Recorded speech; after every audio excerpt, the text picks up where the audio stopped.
Welcome back to Primetime News, and special welcome to our viewers on onespotmedia.com and on TVJ International in the Cayman Islands. We begin this evening with news of more carnage on the nation's roads.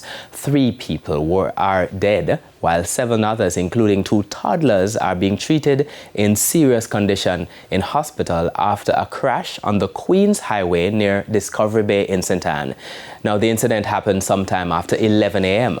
According to reports, the driver of a white Mitsubishi Outlander reportedly drove into the path of a Honda vehicle traveling in the opposite direction. A total of 10 persons were pulled from the wreckage and transported to hospital, where 3 were pronounced dead.